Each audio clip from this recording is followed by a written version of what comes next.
সুলাইমান আলাইহিস সালাতু ওয়াস সালামের কাছে পাখি আসছে। আসার পর বললেন, কি ঘটনা, কি কোথায় ছিলা? এখন পাখি আইসা সুলাইমান আলাইহিস সালাতু ওয়াস সালামকে বলতেছে, ফামাকাসা গায়রা বাঈদিন ফাকালা আহাত্তু বিমা লাম তুহিত বিহি ওয়াজিতুকা মিন সাবাইম বিনাবাইন ইয়াকিন। পাখি সুলাইমান নবীর কাছে আসে, আসার পর বলে, পয়গম্বর, ফামাকাসা গায়রা বাঈদ, পাখি বেশি সময় অবস্থান করে নাই, না করে তাড়াতাড়ি নবীর কাছে চলে আসছে। আসার পর কয়, আহাত্তু বিমা লাম তুহিত বিহি, আমি এমন বিষয়ে জেনে এসেছি যে বিষয় আপনার জানা নাই। সুলাইমান নবী কয়, সর্বনাশ, কি কয়? আমি এমন জ্ঞান অর্জন করছি যেটা আপনিও জানেন না। বলো বলো। ওয়াজিতুকা মিন সাবাইম বিনাবাইন ইয়াকিন, আমি সাবা এলাকা থেকে একটা নিশ্চিত সংবাদ আপনার কাছে নিয়ে আসছি। সাবা কোথায়? ইয়ামানের একটা এলাকা, যে এলাকায় কিছু মানুষ বসবাস করত। ওই মানুষগুলারে বলা হতো সাবা, এলাকারে সাবা বলা হতো না। তারা ওই এলাকায় বসবাস করার কারণে ওই এলাকার নামকরণ করা হয়েছে সাবা। আবার বলছি, ইয়ামানের কোনো এলাকার নাম সাবা ছিল না।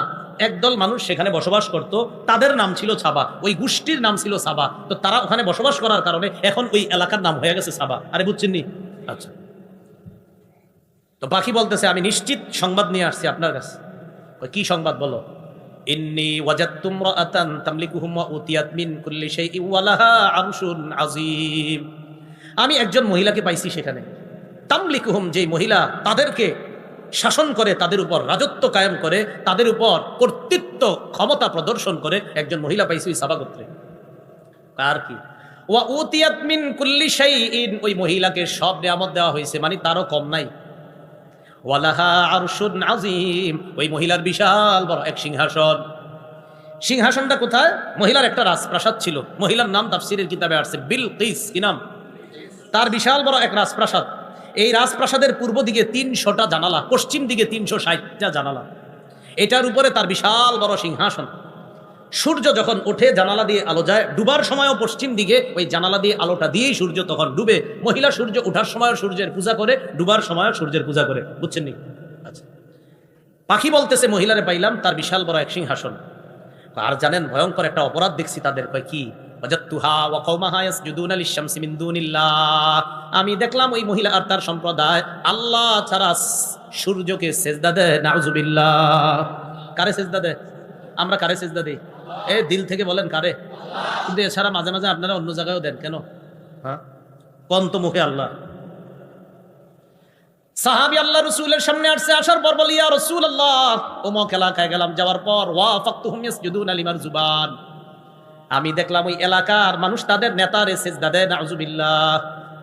ফাকুলতু ফি নাফসি আনতা আহাক্কু আন নাসজুদা লাহ, আমি মনে মনে বললাম, আপনাকেই তো সেজদা দেওয়া বেশি দরকার। নাউযুবিল্লাহ। কারণ পৃথিবীর কোনো মানুষ যদি সেজদা পাওয়ার যোগ্য হয়, সেটা আপনি বেশি। এটা সত্যি কথা। পৃথিবীর কোনো মানুষ যদি সেজদা পাওয়ার যোগ্য হতেন তো আল্লাহ রাসূল হতেন। যদি হতেন তো নবীজি, আচ্ছা এখন কি করবা কও? এর মানে সাহাবী বলতে যায়, হুজুর আমরা সবাই আপনার একটা সেজদা দিব।